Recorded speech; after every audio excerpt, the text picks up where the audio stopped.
নমস্কার বন্ধুরা, পদ্মদির রান্নাঘরে পুরনো বন্ধুদের অনেক অনেক ভালোবাসা আর নতুন বন্ধুদের স্বাগত জানিয়ে আজ আমি আপনাদের সাথে শেয়ার করব তালের মালপোয়া বা পোয়া পিঠার রেসিপি। ভীষণ টেস্টি হয়, একদম মুখে দিলেই মিলিয়ে যায়। আশা করছি আমার আজকের রেসিপি আপনাদের খুব ভালো লাগবে। আমার চ্যানেলে এখনও সাবস্ক্রাইব করা না থাকলে চ্যানেলটি সাবস্ক্রাইব করে রাখার অনুরোধ রইল। মালপোয়া বানানোর জন্যে প্রথমে একটা পাত্রের মধ্যে নিয়ে নিচ্ছি 2 কাপ পরিমাণ ময়দা।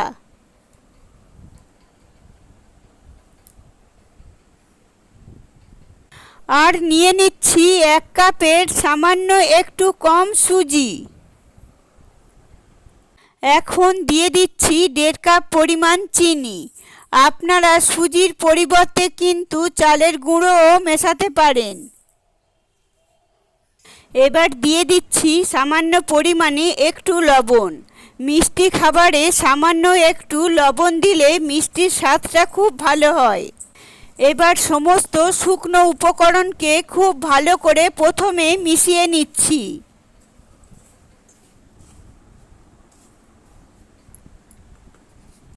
এবার তালের পাল মিশিয়ে দিচ্ছি। এখানে আমি প্রায় 2.5 কাপ মতো তালের পাল ব্যবহার করছি। প্রথমে দুধ না দিয়ে তালের পাল দিয়ে মিশ্রণটা তৈরি করে নিচ্ছি। তালের পাল দিয়ে সব কিছুকে ভালো করে মিশিয়ে নিচ্ছি। আর মিশিয়ে নিয়ে দেখাচ্ছি এটা কেমন তৈরি হচ্ছে। দেখুন, তালের পাল পুরোটা আমি মিশিয়ে দিয়েছি। ব্যাটারের ঘনত্ব কিন্তু অনেকটাই বেশি আছে। এবার আমি এখানে দুধ মিশিয়ে দেব।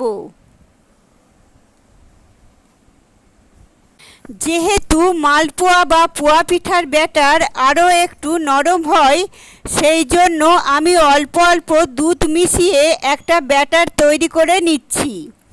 অল্প অল্প দুধ দিয়ে ব্যাটারটা তৈরি করে নিচ্ছি। আর একদম সব শেষে আপনাদের দেখিয়ে দিচ্ছি ব্যাটারের ঘনত্ব কেমন হবে আর দুধ ঠিক কতটা আমি মিশিয়েছি। প্রথমে 1 কাপ দুধ আমি দিয়ে দিয়েছি। এবার ভালো করে মিশিয়ে নিচ্ছি। দেখতে পাচ্ছেন ব্যাটারটা আমি কেমন তৈরি করেছি।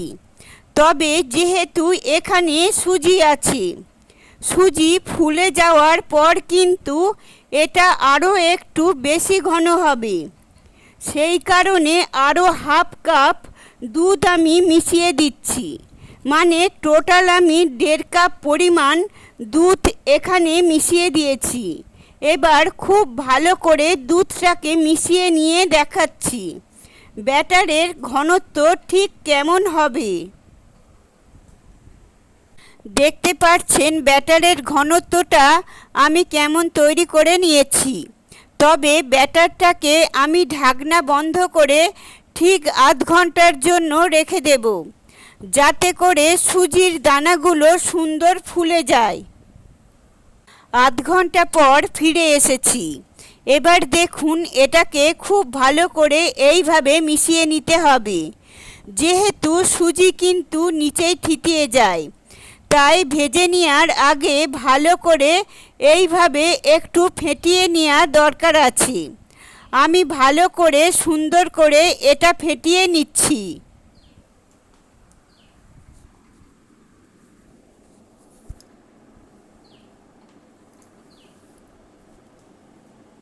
এবার আমি তেল গরম করে নিয়েছি, রিফাইন অয়েল।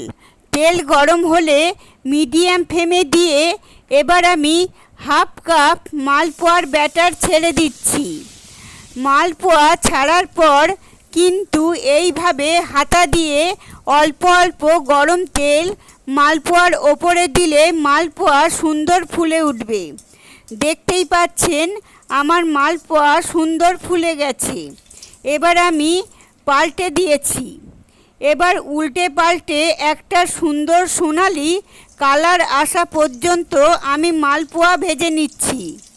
দেখতে পাচ্ছেন কতটা সুন্দর তৈরি হচ্ছে। একদম ফোলা ফোলা ফ্লাবি মালপোয়া আমার তৈরি হয়ে গেছে। এবার আমি তেল থেকে ছেঁকে তুলে নিচ্ছি। এইভাবে কিন্তু বাকি মালপোয়াগুলো আমি ভেজে নিচ্ছি। আশা করছি আমার আজকের এই তালের মালপোয়ার রেসিপি আপনাদের খুব ভালো লেগেছে। ভালো লাগলে অবশ্যই একটা লাইক দিয়ে দেবেন, আর আমার চ্যানেলে নতুন বন্ধু হয়ে থাকলে চ্যানেলটি সাবস্ক্রাইব করে পাশে থাকবেন।